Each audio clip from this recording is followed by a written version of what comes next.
نفرت کا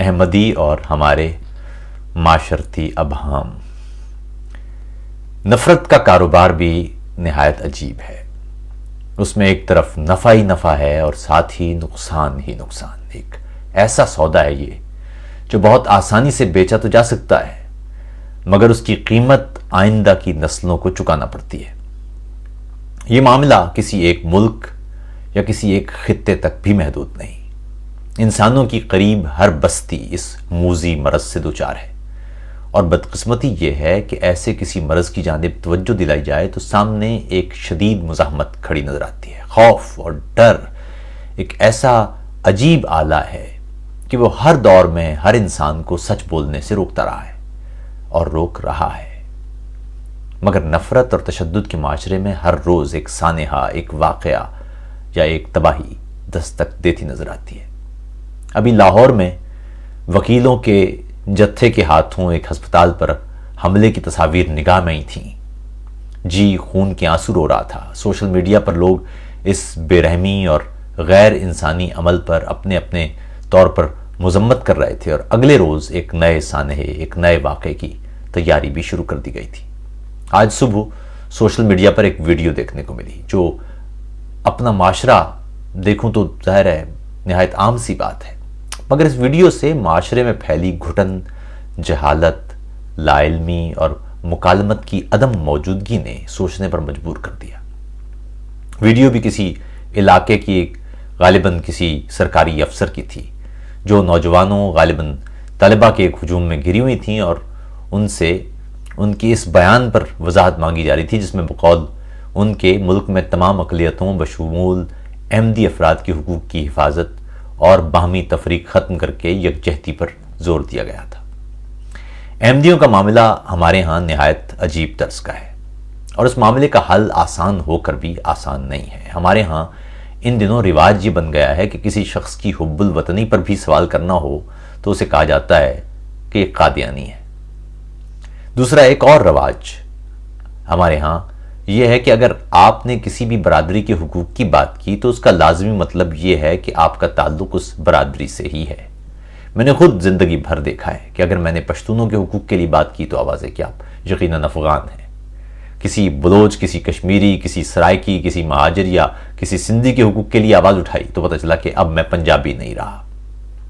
کسی ہزارہ کے قتل پر بات کی تو کوئی پکارا آپ یقیناً ہزارہ ہوں گے۔ کسی شیعہ کے گھر کی تباہی پر لکھا تو کوئی من چلا پکارا آپ یقیناً اہل تشیعی ہیں۔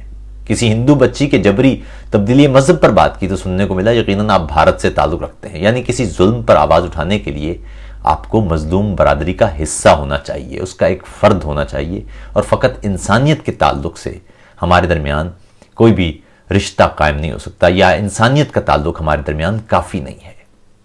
مجھے تو خوف ہے کہ اگر میں نے کسی روز جانوروں کے حقوق کے لیے بات کر دی تو کہیں مجھے انسانیتی کے دائرے سے نہ نکال دیا جائے۔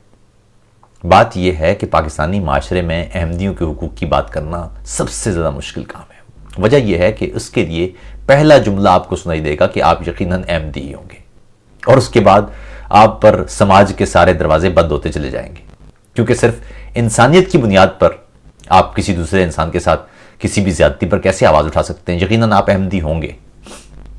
تو پہلے تو یہ واضح طور پر سن لیجئے کہ مجھے کشمیریوں کے لیے بولنے کے لیے کشمیری ہونے کی ضرورت نہیں ہے، روہنگیا کی تباہی پر بات کرنے کے لیے روہنگیا ہونے کی ضرورت نہیں ہے، فلسطینیوں کی آزادی کے حق یا زندگی کے حق کے لیے بولنے کے لیے مجھے فلسطینی ہونے کی ضرورت نہیں ہے، ایغوروں کی بربادی کا نوحہ پڑھنے کے لیے ایغور ہونے کی ضرورت نہیں ہے، اور اپنے ملک میں بلوچوں، پشتونوں، سندھیوں، مہاجروں، پنجابیوں، کشمیریوں، کسی بھی دوسری قوم کے لیے آواز اٹھانے کے لیے میرا اس قوم سے تعلق ہونا ضروری نہیں ہے۔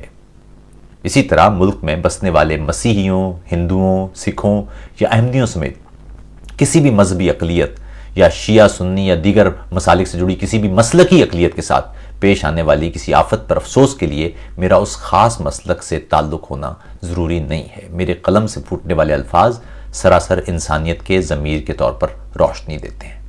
احمدیوں سے متعلق ایک جملہ آپ کو یہ بھی سنائی دیتا ہوگا کہ وہ دیگر اقلیتوں سے مختلف ہیں، اور اگر وہ اپنے آپ کو غیر مسلم پکارا کریں اور ہندوؤں، مسیحیوں یا دیگر اقلیتوں کی طرح ہو جائیں تو ان کے خلاف نفرت ختم ہو جائے گی. یا احمدی چونکہ دستور پاکستان کی چند شقیں نہیں مانتے اس لیے ان کے لیے کوئی رعایت نہیں ہونا چاہیے. حالانکہ یہ کہنے والے زیادہ تر لوگ وہی ہیں جو اس ملک کے پورے دستور کو پامال کرنے والوں کو بھی مسیحا سمجھتے رہے ہیں.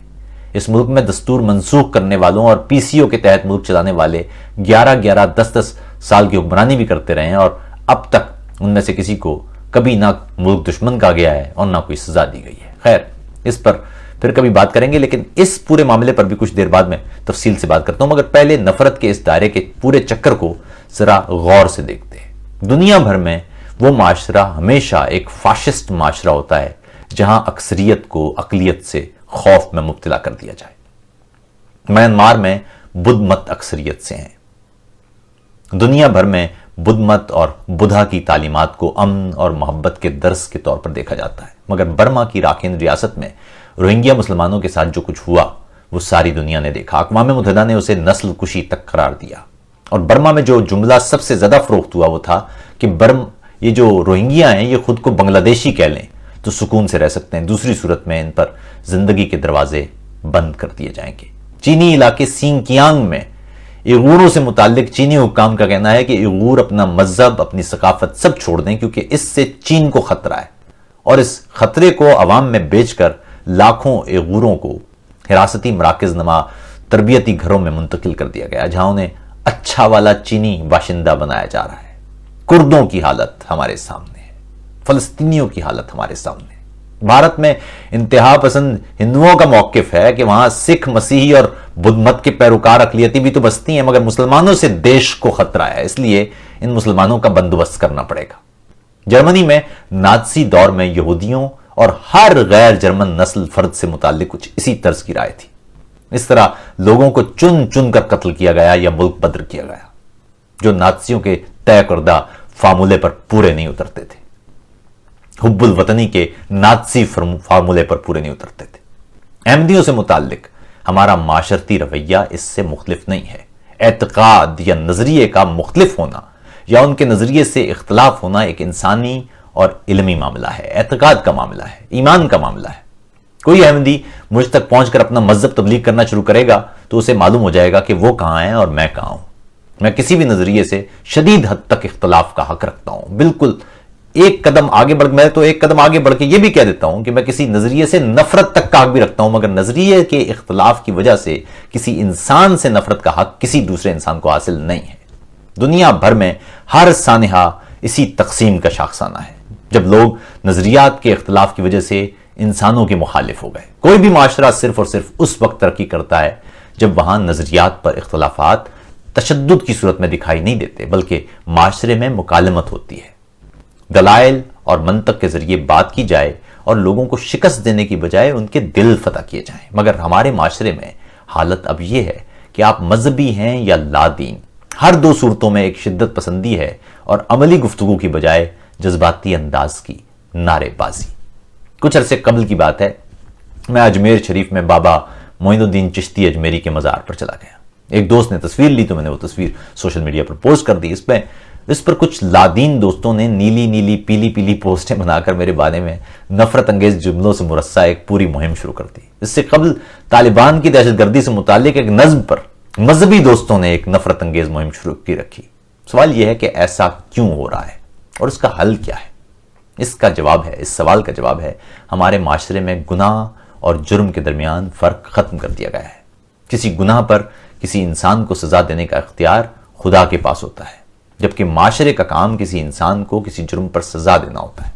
ہمارے یہاں معاملہ یہ ہے کہ گناہ پر سزا ہم دینے لگے ہیں اور جرم پر سزا خدا پر چھوڑ دی ہے. یعنی جو کام خدا کے کرنے کا ہے وہ ہم کر رہے ہیں اور جو کام ہمارے کرنے کا ہے وہ ہم نے خدا کے سپرد کر رکھا ہے.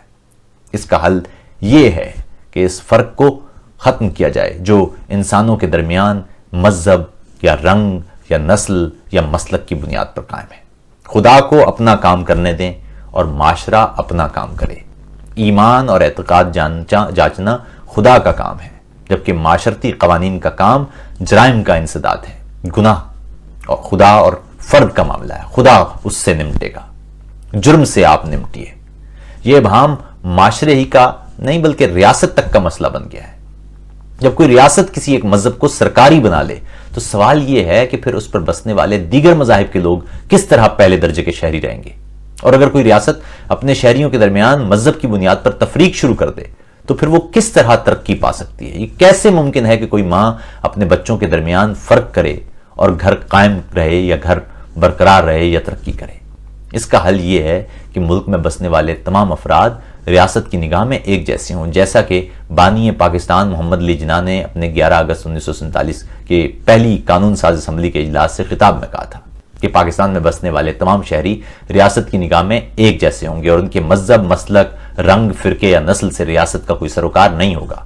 اور آخر میں ایک بات اور سمجھ لیجئے، کسی بھی شخص کو یہ حق حاصل ہوتا ہے کہ وہ نظریے سے اختلاف کی بنیاد پر کسی دوسرے شخص کو اس نظریے کا ماننے سے انکار کر دے۔ مثال کے طور پر میں کسی شخص کے نظریات سن کر یہ سمجھنے کا یا ماننے کا یا قرار دینے کا حق رکھتا ہوں کہ وہ انسانیت کا علمبردار فار ایگزامپل نہیں ہے، مگر مجھے یہ حق حاصل نہیں ہے کہ میں اسے کہوں کہ وہ خود یہ تسلیم بھی کرے۔ اسی طرح آپ کو یا مجھے یہ حق حاصل ہے کہ میں کسی احمدی کو مسلمان تسلیم نہ کروں، مگر ہمیں یہ حق ہرگز حاصل نہیں ہے کہ ہم طاقت کے زور پر اسے کہیں کہ وہ اپنے آپ کو غیر مسلم بھی کہے۔ کسی احمدی کو غیر مسلم سمجھنا آپ کا حق ہے، مگر اس کو خود کو غیر مسلم سمجھنا یا نہ سمجھنا یہ اس کا حق ہے۔ اسی طرح کسی احمدی کا مجھے غیر مسلم سمجھنا اس کا حق ہے، مگر یہ کسی صورت قابل قبول نہیں ہوگا کہ وہ کسی علاقے میں اکثریت کے حامل ہو جائیں اور مجھے مجبور کریں کہ میں خود کو مسلمان کہنا چھوڑ دوں۔ نظریات سے اختلاف کا مکمل حق دلیل کے ذریعے انہیں صریحاً رد کرنا اور اپنا نظریہ مکمل استدلال کے ساتھ سامنے رکھنا بہتر انسانی معاشرے کی ضمانت ہوتا ہے۔ تشدد، طاقت، دھونس اور منہ سے جھاگ نکالنے یا چنگاڑنے کی بجائے علمی انداز سے گفتگو کا راستہ اپنائیے، مکالمت کا راستہ اپنائیے، علم کا راستہ اپنائیے۔ نظریاتی اختلاف پر یا اعتقاد کے یا مسلک کے اختلاف پر لوگوں کی گردنیں نہیں ماری جاتی، بلکہ استدلال سے نظریات کو شکست دے کر انسانوں کے دل بدلے جاتے ہیں۔ کیوں گفتگو نہیں ہو سکتی؟ کیوں ہم نظریات کے اختلاف پر بات نہیں کر سکتے؟ کیوں ہم اعتقاد پر بات نہیں کر سکتے؟ اور اختلاف برقرار رہنے پر کیوں ہم اختلاف پر اتفاق کرنے سے قاصر ہیں؟ کیوں ممکن نہیں کہ ہم انسانوں کو اختلاف کے باوجود برداشت کر پائیں؟ ہم کیوں سمجھتے ہیں کہ نعوذ باللہ خدا کے کام کرنے کے کام ہم کر سکتے ہیں؟ میرا ایمان و اعتقاد سراسر میرا اور خدا کا تعلق ہے۔ کسی بھی دوسرے انسان کو کسی بھی صورت یہ حق حاصل نہیں ہے کہ خدا اور بندے کے درمیان اس تعلق سے متعلق وضاحتیں لیتا یا دیتا پھرے۔ یہ خود اسلام کے بنیادی فلسفے کی خلاف ورزی ہے۔ یہ وہ تباہ کن عمل ہے جو ہمارے معاشرے کو کسی صورت فکری طور پر بالیدہ نہیں ہونے دے گا۔ اسلام کی بنیادی محبت، بھائی چارے، علم و عمل اور مکالمت پر کھڑی ہے۔ اگر ہم اس بنیاد ہی کو منہدم کر دیں اور نفرت کے دائرے میں داخل ہو جائیں تو پھر نہ ایمان ہمارے ہاتھ میں ہوگا اور نہ انسانیت۔ اور اس سے بھی زیادہ بھیانک بات یہ ہے کہ اگر ہم تشدد اور نفرت کے اس چکر سے باہر نہ نکلے تو اس کے نتائج ہماری اگلی نسلوں کو اور بھی بھیانک انداز سے بھگتنا ہوں گے۔